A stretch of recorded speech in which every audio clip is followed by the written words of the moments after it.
I am pretty sure तुमने ये video ध्यान से देखी होगी जिसके अंदर ये बंदा जाता है एक वेजिटेरियन रेस्टोरेंट में और वहां पर जाकर अपनी केएफसी की बकेट खोल देता है और इस इनोसेंट सी महिला के सामने जिनका रेस्टोरेंट है चिकन खाने लग जाता है। Look at them shocked. And इसी शॉक वैल्यू पर ही एक्सपेक्ट कर रहा था कि इसकी वीडियो चल जाएगी, व्यूज आ जाएंगे और लोग हंसी के ठहाके लगाएंगे। हा हा हा हा हा, तूने तो वेजिटेरियन रेस्टोरेंट में तो ओ भाई तूने तो मांस खोल दिया, हा हा हा हा, मजे आ गए। लेकिन ये बंदा ये चीज नहीं समझा कि कॉन्सिक्वेंसेस भी हो सकते हैं। एंड दिस होल थिंग, मतलब इसने पूरी वीडियो निकाली इससे, ठीक है, and this whole thing force him to make a response video 4 मिनट की चैट जीपीटी से पड़ा हुआ प्रॉम्प्ट, इसमें अपॉलॉजी करे जा रहा है। मेरे दोस्त मेरे को एक बात बताओ, एक अडल्ट बंदा, ऐसा भाई मेरे को अडल्ट ही लग रहा है बंदा, ठीक है, 20-21 साल 22 साल का होगा, क्या उसको इतनी नॉलेज नहीं होगी कि हर जगह का एक कोड ऑफ कंडक्ट रहता है? तुम पॉश रेस्टोरेंट्स की भी बात करो, तुम गॉर्डन रामसे की रेस्टोरेंट में जाते हो, फिर बड़े बड़े रेस्टोरेंट में जाते हो, वहां पे एक कोड ऑफ कंडक्ट होता है कि आपका एक ड्रेस कोड होता है, उस ड्रेस कोड में आना है, तुम कच्छा पहन के नहीं जा सकते। इवन तुम अपने हिसाब से चीजें नहीं कर सकते हर जगह। अगर मैं तुमसे बोलूं तुम बिना कच्चे के बाहर भाग जाओ तो तुम अरेस्ट हो जाओगे। हर चीज का कुछ ना कुछ एक लीगल कॉन्सिक्वेंस होता है। लेकिन इस बंदे ने लीगैलिटी मोरालिटी किसी भी चीज को ना सोचकर जाकर अपनी केएफसी की बकेट ले गया और बाहर जाके खाने लग गया उन बंदों के सामने। पर तुम किसी की प्राइवेट प्रॉपर्टी में जाकर वो चीज कर रहे हो, इज दैट जस्टिफाइड? एक रेस्टोरेंट एक प्राइवेट प्रॉपर्टी होता है, इसका मतलब कि किसी का भाई घर है, वो उसने घर को बस मॉडिफाई इस तरह से कर दिया है कि तुम आके खाना खा सकते हो वहां पे, वो तुम्हें सर्विस प्रोवाइड कर देगा। मेरे दोस्त तुम यहाँ पर ध्यान से देख सकते हो, फिर ये बंदा आता है अपॉलॉजी करता है। भाई इसकी अपॉलॉजी भाई सही बात बताऊं नहीं एक्सेप्ट हो रही, इसका करियर खत्म है अब, ठीक है। ये बंदा ही is going to do the same thing over and over and over again, और ये अपनी बॉर्डर लाइन को ना बार बार टेस्ट करेगा कि कहां तक मेरा बॉर्डर जाता है, और इसे थोड़ा सा हॉप करेगा और फिर वापस आ जाएगा। इसकी बॉर्डर लाइन होगी और फिर वापस आ जाएगा। कुछ इस तरह से इसका माजरा चल रहा है। ये देखो ध्यान से, ये यहाँ पर जा रहा है, ये बॉर्डर है, ये यहाँ पे खड़ा हुआ है, ठीक है, ये यहाँ पे ऐसे खड़ा हुआ है, ये जाएगा यहाँ पर कदम रखेगा और फिर वापस आ जाएगा। अरे मैं तो गया ही नहीं था उधर, और ऐसे ऐसे करके आगे बढ़ बढ़ के अपनी बॉर्डर लाइन को शिफ्ट करने की कोशिश करेगा।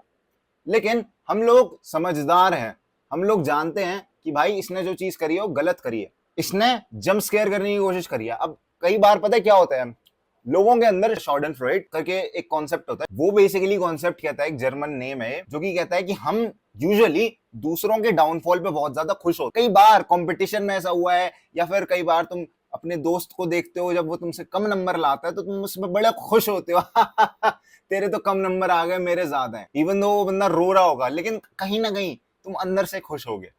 इस चीज को, ये जो सैडिज्म है, इस चीज को हम शॉर्डनफ्राइड कहते हैं। अब ये जो चीज है जिसमें तुम दूसरों की दुखी पर दूसरों को कष्ट पहुंचाकर खुशियां ढूंढ रहे हो, ये साइकोपैथिक बिहेवियर है टू दिस एक्सटेंट कि तुम जाकर चिकन खा रहे हो किसी के प्राइवेट रेस्टोरेंट में, और अगर वो पब्लिक भी है, एक कोड ऑफ कंडक्ट रहता है। अगर तुम उस चीज को फॉलो नहीं करते हो, उसे एग्जिट आउट कर देते हो, तुम सोशियोपैथ बन चुके हो। तुम you don't know how to behave in public. अगर तुम ये चीज नहीं जानते तो कोई तुम्हारी रिस्पेक्ट नहीं करेगा। देयर इज अ रीजन इतने बड़े बड़े प्रैंकस्टर आए। ये जिडियन करके एक प्रैंकस्टर था, ठीक है, इसके बाद एक पिंक गाय करके प्रैंकस्टर था, जोजी जिसका नाम। ये सब लोग आए एंड इन बंदों ने ये चीज बहुत ज्यादा रिग्रेट करी कि इन्होंने क्यों प्रैंक्स करे। प्रैंक्स करना अच्छी बात है, कर लो दूसरों को हंसाने के लिए, but at the same time prank और हैरेसमेंट में डिफरेंस होता है। तुम दूसरे को बहुत बेकार तो फील नहीं करा रहे हो। ये इसने वीडियो डाली थी जिसमें इसने पूरा बता रखा है कि इसने भाई क्यों डिलीट मार दी अपनी सारी पुरानी प्रैंक्स की video. There is a reason he did that. He had 8 million subscribers, 24 videos हैं। 24 वीडियो नहीं है, इसने पुरानी सारी वीडियोस डिलीट मार दी। Because in his head, इस बंदे को दूसरों को परेशान करके पैसे कमाना वैलिड नहीं लगा। एक पॉइंट के बाद थोड़ी अकल आ गई, पर बहुत लेट अकल आई मैं कहूंगा। उसके बाद बहुत सारे ऐसे प्रैंकस्टर्स हैं। अब ये प्रैंकस्टर जो होते हैं ना, इवन यूट्यूबर्स व्यूज फार्म करने के लिए कुछ भी कर सकते हैं। ये हमेशा अपने एक्सट्रीमिटीज को टेस्ट करते हैं। व्यूज फार्म करने नहीं आते नॉर्मल वीडियोस बनाकर, तो वो इतनी एक्सट्रीमिटीज करते हैं, क्योंकि जितनी ज्यादा एक्सट्रीम चीजें होंगी लोग उतने ज्यादा खुश होते हैं, उतनी ज्यादा शॉक वैल्यू क्रिएट होती है। तुम किसी भी इंस्टाग्राम के इन्फ्लुएंसर को देख लो जो कि ऐसे ही चीजें करता है। तुम पुनीत सुपरस्टार को देखो, वो बंदा नालियों में फैल जाएगा, चिल्लाने लगेगा बाइक पे बैठे बैठे, ऐसी चीज जो कि नॉर्मल लोग नहीं करते। और जब तुम ऐसी चीजें रियल लाइफ में जो कि नॉर्मल लोग नहीं करते हैं वो करते हो, वो चीज रेयर हो जाती है, वो चीज एक्सेप्शनल हो जाती है। और जिस मोमेंट पर वो चीज किसी और को दिक्कत नहीं दे रही तो लोग तुम्हें बहुत खुशी से ऊपर करने लग जाएंगे। लेकिन एट एनी पॉइंट वो चीज दूसरे को हार्म पहुंचा रही है तो वो मोरली बहुत ज्यादा गलत है। और इस केस में तो प्रोबेबली लीगली भी ये चीज गलत है कि तुम एक कोड ऑफ कंडक्ट है उसके बाद भी तुम जानवरों की तरह जा रहे हो। हमें बताया जाता है कि हमें ह्यूमन कॉन्शियसनेस में जीना चाहिए, हम ह्यूमंस हैं, हमारे अंदर एक सोच विचार है। अगर एक जानवर कर भी देगा ना तो उसे जानवर फॉर अ रीजन बोला जा रहा है। लुक एट दिस, ऐसे मुंह में इसके मांस लटक रहा है और ये लोगों के सामने जा रहा है कि ये वीगन रेस्टोरेंट नहीं है तो मैं खा सकता हूँ चिकन। What is this? तुम्हें लगता है कि ये बंदा यहाँ पर जो अपोलोजाइज कर रहा है इतनी बड़ी 4 मिनट की एकदम इंग्लिश में बोल रहा है अपोलॉजी, क्या ये समझदार नहीं होगा इस चीज के लिए? इसने जानबूझ के ये चीज करी क्योंकि व्यूज आएंगे। ही न्यू कि देयर इज अ चांस कि व्यूज आएंगे। और इन बंदों का तो पता है सेट होता है कि इन्हें पता है अगर व्यूज नहीं आए, अगर बैकफायर कर गई चीज तो मेरे को अपोलॉजी डाल देनी, क्योंकि क्या हो जाएगा, अपोलॉजी डाल दी बस हो गए, हम हमारे सारे पाप धुल गए। वही वाला कॉन्सेप्ट है कि बंदे बहुत सारे मार लिए उसके बाद जाके गंगा में नहा रहे हैं, अरे हमने तो कुछ करा ही नहीं। मेरे दोस्त तुम्हें तुम इस बंदे की बात समझो कि ये तुम्हें सिर्फ और सिर्फ नंबर की तरह देख रहा है, ठीक है?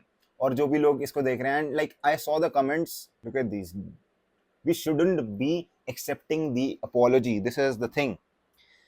तुम जब भी एक बंदे को देखोगे जो कि शॉक वैल्यू पर पैसे कमाते हैं ना, जिस तरह से पुनीत सुपरस्टार हैं या फिर अलग अलग बंदे हैं जो कि ऐसी हरकतें करते हैं जो कि नॉर्मल पब्लिक में एक्सेप्टेबल नहीं है, अगर तुम लोग उस चीज को अलाउ करोगे, उस चीज पर ठहाके लगाओगे हा हा हा हा हा, तो वो उस बंदे की ईगो को और फीड करेगा और उसके कारण पता क्या होगा, उसका डोपामिन रश होगा और वो वापस से दोबारा सेम चीज करेगा। उसका मन करेगा कि वही सेम चीज वो दोबारा करे दोबारा करे दोबारा करे और उस एक्सट्रीमिटीज को बार बार आगे बढ़ाए, उसी तरह से जिस तरह से वो बॉर्डर लाइन को खिसकाएगा। हम लोगों को डराने के लिए नहीं डराते, जो प्रैंक वगैरह होते हैं हम सिर्फ स्केयर करने के लिए नहीं डराते भाई, हम कुछ उससे एक्सपेक्ट कर रहे होते हैं, हम उनका एक रिएक्शन एक्सपेक्ट कर रहे होते हैं। हमें ऐसी फीलिंग आती है कि हम एक कंट्रोलेबल उसमें है, हमने उस बंदे को डरा दिया, हम उस बंदे को अपने से नीचे में रख रहे हैं। ये जो अल्फा वाला ट्रेट है बचपन से ही है तुम्हारे अंदर, पूर्वजों से आ रहा है। और ये जो ट्रेट है this is good to an extent कि हाँ तुम्हें दूसरों के ऊपर पैर रख के चढ़ना है। अब मैं सेल्फिशनेस को गलत नहीं कहूंगा क्योंकि कंपेटिटिवनेस में जब ये सेल्फिशनेस आती है तो बहुत काम करती है तुम्हारे लिए, लेकिन अगर तुम जेन्युइनली किसी का बुरा कर रहे हो उस चीज में तो वो चीज बहुत बुरी है। तो ये जो मैकियावेलियन ट्रेट है ना, ये कहता है कि तुम दूसरों पे कदम रख के ऊपर चढ़ो किसी कनिंग तरह से, क्लेवर तरह से। अब देखो बिजनेस में बहुत चीजें होती हैं, बहुत बार होती है ऐसी चीज कि तुम क्लेवरली कुछ डील साइन अप कर लो या फिर कुछ कर लो, लेकिन तुम्हें ये चीज समझनी पड़ेगी कि बिजनेस में it's a trade between two people. It doesn't mean कि तुम एक दूसरी पार्टी को हार्म कर रहे हो।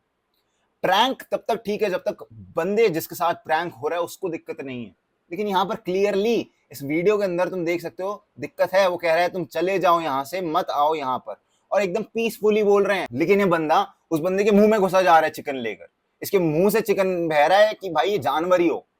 And this is the animal consciousness. एक स्टडी, एक सर्वे हुआ था जिसमें ऑलमोस्ट 80 स्टूडेंट्स थे, जहां पर उन्हें ऑप्शन दिए गए कि या तो तुम्हें किसी इंसेक्ट को मारना है, या फिर तुम्हें टॉयलेट साफ करना है, या फिर ठंडे पानी के अंदर जिसके अंदर आइस है उसके अंदर हाथ डालना है। ऑलमोस्ट 58% लोगों ने कहा कि वो इंसेक्ट्स को मारेंगे। स्टडी में वैसे इंसेक्ट्स को हार्म नहीं करा गया था, बट दिस वाज सीन कि लोगों को मजा आता है किसी छोटे से जीव को परेशान करने में, लोगों को मजा आता है किसी इनोसेंट से चीज को परेशान करने में। ये जो सेडिज्म है ना, ये लैक ऑफ कंपैशन के कारण आता है, और जितना ज्यादा ये करते हैं उतना ज्यादा इनका मन करता है और ऐसा बिहेवियर करने का।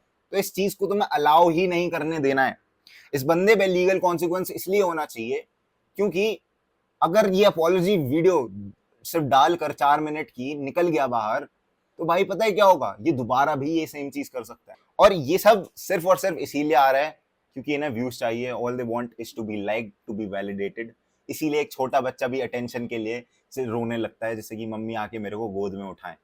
हर व्यक्ति को अटेंशन चाहिए, और ये इस अटेंशन इकोनॉमी का ही रिजल्ट है। तुम देख सकते हो, बोल देंगे इसके बाद ये तो प्रैंक था, ये तो एक सोशल एक्सपेरिमेंट था, और जितना ज्यादा करोगे फिर ये बैकफायर करेगा।